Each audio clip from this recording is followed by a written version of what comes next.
بسم اللہ الرحمن الرحیم۔ السلام علیکم۔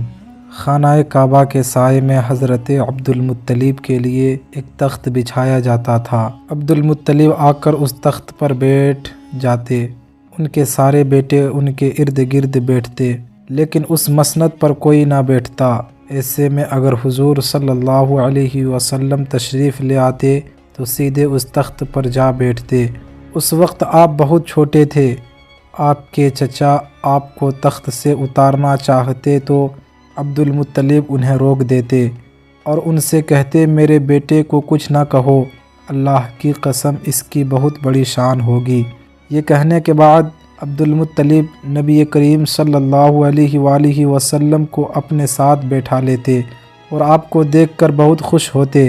اس واقعے سے ثابت ہوتا ہے کہ بچپن سے ہی آپ صلی اللہ علیہ وسلم کی شان ظاہر ہو چکی تھی۔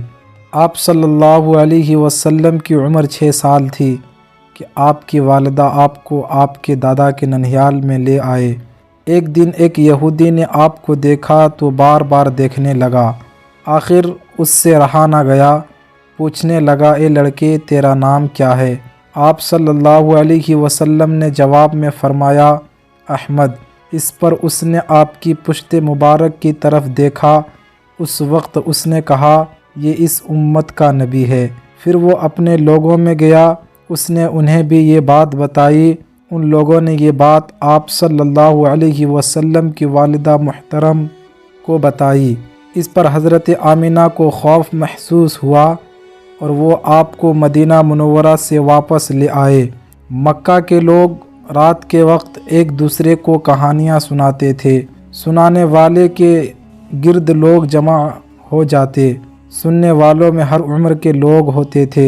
ایک روز ہمارے نبی اکرم صلی اللہ علیہ وسلم نے اپنے ساتھی لڑکے سے کہا، تم ذرا میری بکریوں کا خیال رکھنا، آج رات میں مکے میں جا کر کہانیاں سنوں گا۔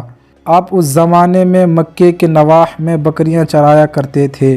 یہ لڑکا بھی آپ کے ساتھ اپنی بکریاں چرایا کرتا تھا۔ اس نے جواب میں کہا، ٹھیک ہے، فکر نہ کرو۔ اب اس ارادے سے چل پڑے۔ جب آپ مکہ کے گھروں میں سے ایک گھر کے قریب پہنچے تو اس میں سے گانے بجانے کی آواز آ رہی تھی۔ آپ نے پاس موجود ایک شخص سے پوچھا، یہ یہاں کیا ہو رہا ہے؟ اس نے بتایا، ایک مرد نے ایک عورت کے ساتھ شادی کی ہے، اس خوشی میں گانا بجانا ہو رہا ہے۔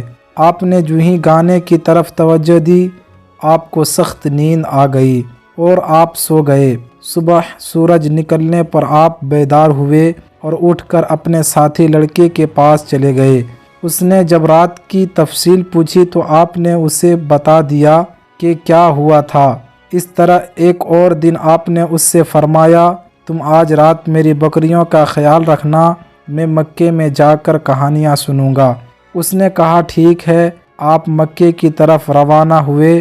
پہلی رات کی طرح آپ کو پھر ایک گھر سے گانے بجانے کی آوازیں آئی، لیکن جو ہی آپ نے اس طرف کان لگانے چاہے، اللہ تعالیٰ نے آپ پر نیند طاری کر دی اور صبح سورج نکلنے پر آپ کی آنکھ کھلی۔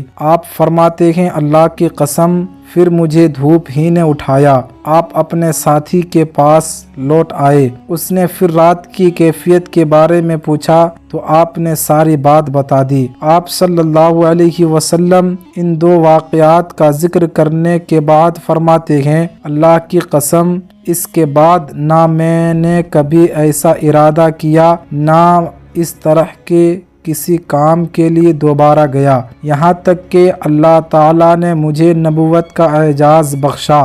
قبیلہ لہب کا ایک شخص فال نکالا کرتا تھا۔ جب وہ مکے میں آتا تو قریشی لوگ اپنے لڑکوں کو اس کے پاس لے جاتے تھے۔ وہ انہیں دیکھ کر ان کی فال نکال دیتا تھا۔